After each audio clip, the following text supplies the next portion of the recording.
how do you write your own exciting, unique, beautiful stories?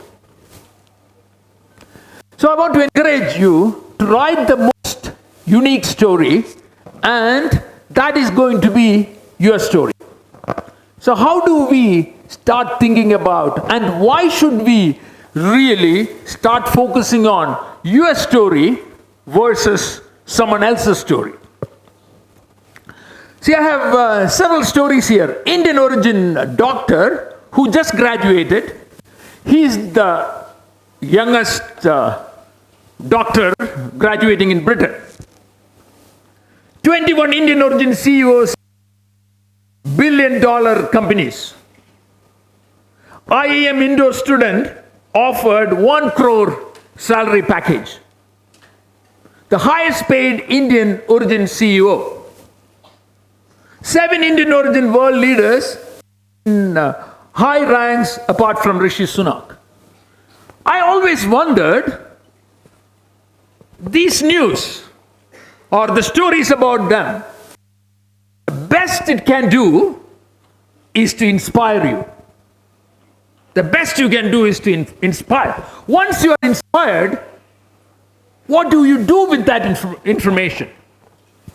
Do you really find a way to replicate it, or should you? Even more examples. See, Akash Deep, a great cricketer, who played cricket secretly. Is that telling everyone playing cricket secretly would become a great cricket player? Or 50 super successful college dropouts. Is that telling you dropping out of your college is a way to be very successful? Again, about Steve Jobs. How many Steve Jobs do we have? So, the most of these stories are not only irrelevant for all of us, or at least most of us, and also difficult to replicate. Why is it? You can see here, every interesting story has a unique context. Every interesting story has a unique context. Trying to replicate these stories is not only generally impossible, but also emotionally draining. Think about it. You're all going to graduate in the next 3-4 years, and every now and then you read a story of someone graduating from some engineering college or one of the IITs, or now and then from Topper, got a package of 1 crore, 50 lakhs. I'm really not sure what these stories are actually telling you. Are these stories useful? Or can you replicate? Or should you replicate? I think we all should get prepared to writing our own unique, beautiful stories. Why is it difficult to replicate these stories? The context is different. Our biology is unique.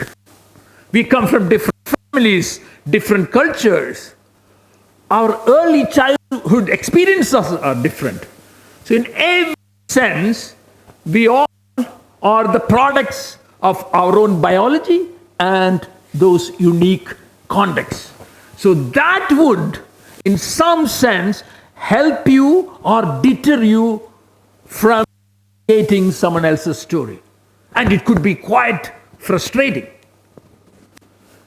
See, my journey, I don't want to spend that much time because the topic is talking about my story.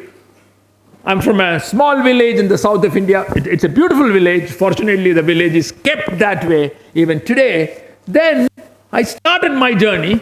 Out of there, finished a master's degree from IIT Kharagpur.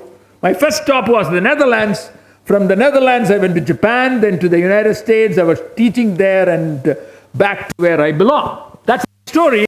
And I have navigated through that story, and during that journey, have done 2 PhDs, did some interesting research, consulting, did many things, probably met hundreds of people, have had many difficulties and a lot of exciting incidents.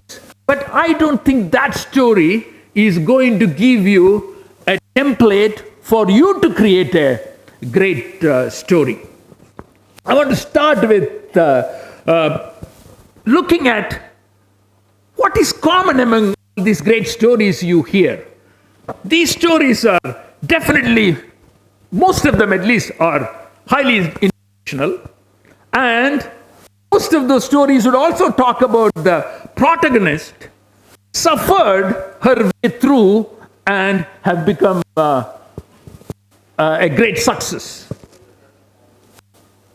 They're inspirational success stories, winning a game, creating $1 billion company, graduating early, youngest graduate, winning election, now and then probably made a positive difference in the world. It's not all about success. And also, interestingly, success is typically defined by someone else for you. You rarely and proactively and purposefully define success for yourself.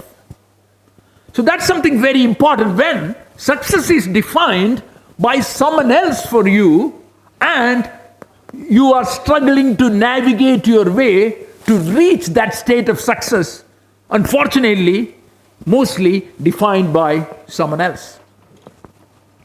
Success, it could be likes, it could be number of followers, probably the money you make, power, fame, whatnot. But I would encourage all of you to seriously consider thinking about what is success meant to you? What is it for you? How do you see success? If you can define success for yourself, by yourself, for yourself, then you can define it so uniquely that you can occupy that space and there will be no competition. So this importance of defining success for yourself rather than blindly adopting or adapting someone else's notion of success. I want to start with 3 simple questions in guiding you through creating your own unique, interesting, beautiful stories. First question is, who am I? That's a question of self-exploration. Second question is, what is changing around you? And finally, what is your dream for humanity? When you think about the first question, who am I? We are both unique and similar at the same time. Our similarities come from the fact that if you believe in evolution, we all the children of parents and great-great-grandparents, due to mutation, certain traits help them survive and reproduce. That's why today we are here. So because of that, we are similar, and other selective pressures made us unique too.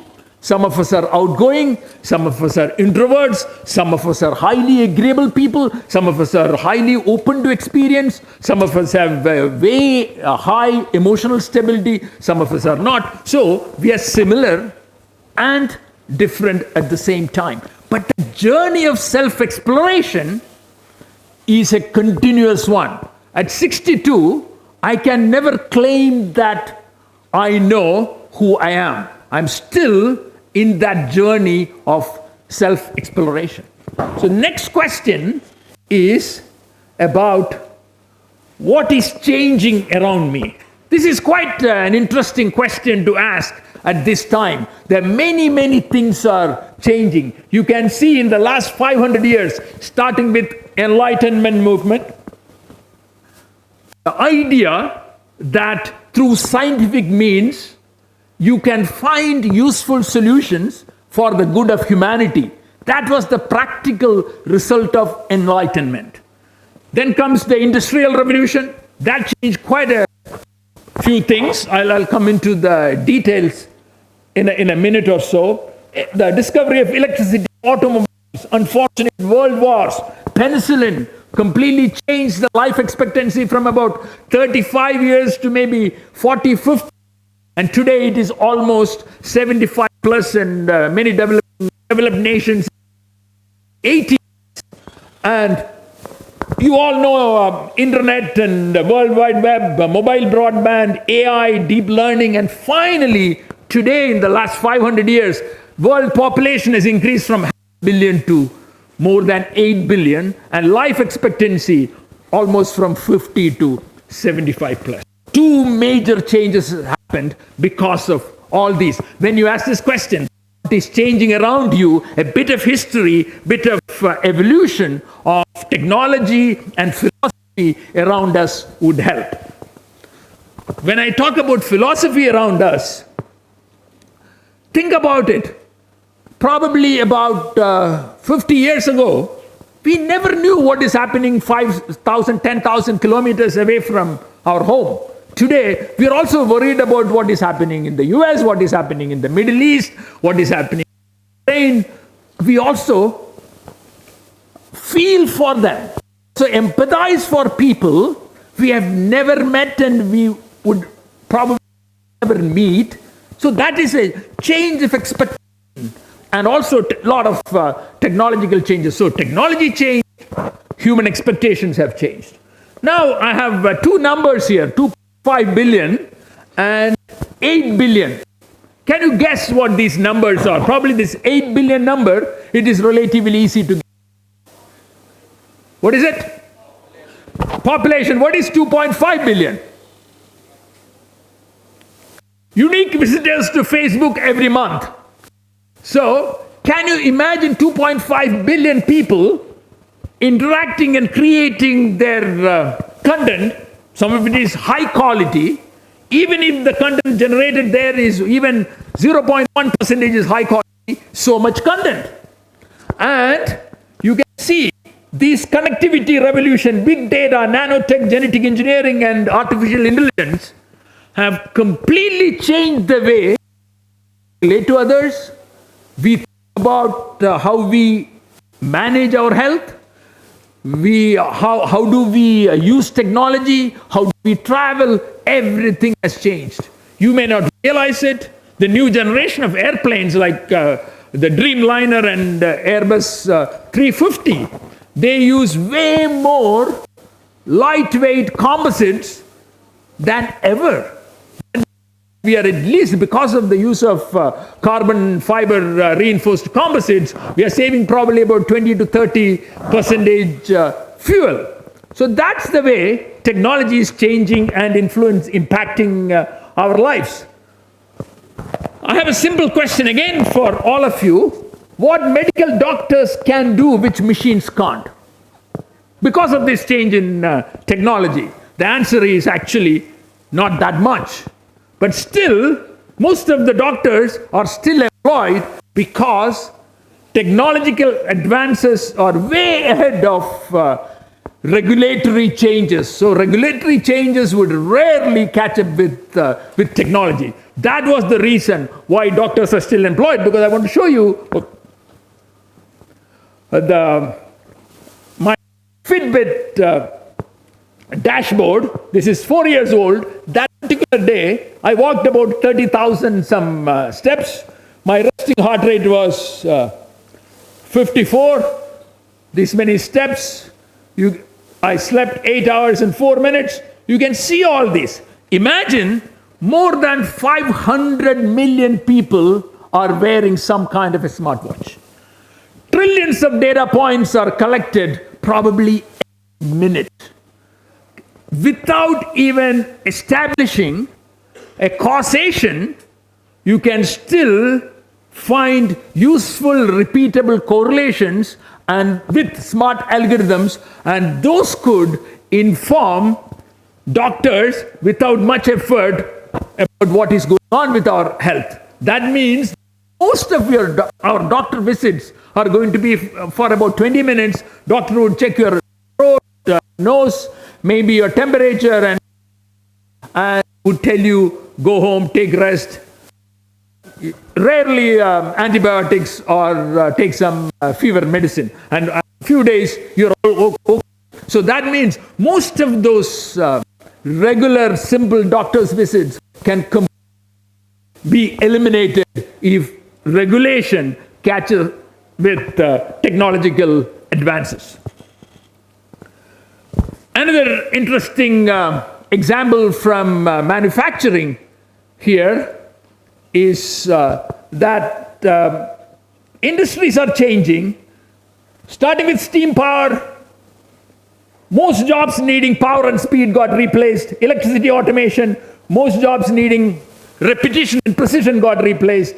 Intelligence, most jobs needing abstracting simple rules from large sets of data got replaced because of advances in AI and data science. So, what are your dreams for humanity? Your dream for humanity should start with empathy. Empathy is the starting point. That's why I passionately believe empathy is the mother of excellence. Most of what you do every day is you learn, you create, and you help. You get into this cycle of learning, creating, help. Whether you are selling airplanes, or you are teaching, or you are you are selling any other consumer good, you learn, you create, you help, and empathy is the nucleus, and excellence seeking is the starting point. Just to revise our 3 questions: who am I, what is changing around me, and what are my dreams for humanity? Answers to these 3 questions will help you write the most unique and beautiful story by yourself. Thank you very much.